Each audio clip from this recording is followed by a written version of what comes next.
Friends, welcome to my channel advocate Reema Jha. Friends, Supreme Court का एक बड़ा फैसला आया है। लंबे समय तक लिव इन में रहने पर रिलेशन विवाह की तरह होगा और बच्चों को पैतृक संपत्ति में हिस्सा मिलेगा। जस्टिस एस अब्दुल नजीर जी और जस्टिस विक्रम नाथ जी के बेंच ने कहा, यह साफ है कि अगर एक पुरुष और एक महिला पति और पत्नी के रूप में लंबे समय तक एक साथ रहते हैं तो इसे विवाह जैसा ही माना जाएगा। इस तरह का अनुमान साक्ष्य अधिनियम की धारा 114 के तहत लगाया जा सकता है। सुप्रीम कोर्ट ने सोमवार को कहा कि यदि कोई पुरुष और कोई महिला लंबे समय तक एक साथ रहते हैं तो इसे कानून के मुताबिक विवाह जैसा ही माना जाएगा और उनके बेटे को पैतृक संपत्तियों में हिस्सेदारी से वंचित नहीं किया जा सकता है। फ्रेंड, सुप्रीम कोर्ट ने केरल हाई कोर्ट के उस फैसले को रद्द कर दिया जिसमें कहा गया था कि विवाह के सबूत के अभाव में एक साथ रहने वाले पुरुष और महिला का नाजायज बेटा पैतृक संपत्तियों में हिस्सा पाने का हकदार नहीं है। सुप्रीम कोर्ट ने निचली अदालत के फैसलों को बहाल किया।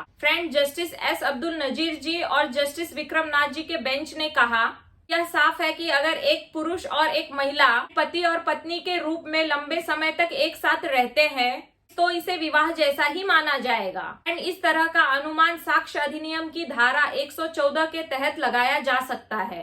कोर्ट ने कहा कि यह अच्छी तरह से तय है कि एक पुरुष और एक महिला पति और पत्नी के तौर पर लंबे समय तक एक साथ रहते हैं तो विवाह के पक्ष में अनुमान लगाया जाएगा। फ्रेंड, सुप्रीम कोर्ट ने ये फैसला केरल हाई कोर्ट के 2009 के एक फैसले के खिलाफ दायर याचिका पर सुनवाई के दौरान सुनाया। केरल हाई कोर्ट ने क्या कहा था? केरल हाई कोर्ट ने एक पुरुष और एक महिला के बीच लंबे समय तक चले रिश्ते के बाद पैदा हुए एक बच्चे को पैतृक संपत्तियों में हिस्सा देने के निचली अदालत के आदेश को खारिज कर दिया था।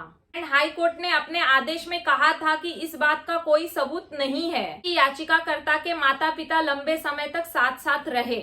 दस्तावेजों से सिर्फ यह साबित होता है कि याचिकाकर्ता दोनों का पुत्र है लेकिन वह वैध पुत्र नहीं है। इसीलिए हाई कोर्ट ने संपत्ति बंटवारे से इनकार कर दिया था। सुप्रीम कोर्ट ने क्या कहा? सुप्रीम कोर्ट ने इस फैसले को रद्द करते हुए कहा कि जब महिला और पुरुष ने ये सिद्ध कर दिया कि वे पति और पत्नी की तरह रहे हैं तो कानून यह मान लेगा कि वे वैध विवाह के परिणाम स्वरूप एक साथ रह रहे थे। साथ ही कोर्ट ने देश भर के ट्रायल कोर्टों से कहा है कि वे स्वतः संज्ञान लेते हुए फाइनल डिक्री पारित करने की प्रक्रिया में तत्परता दिखाए। कोर्ट ने ये सीपीसी के आदेश 20 और नियम 18 के तहत ऐसा करने के लिए कहा है।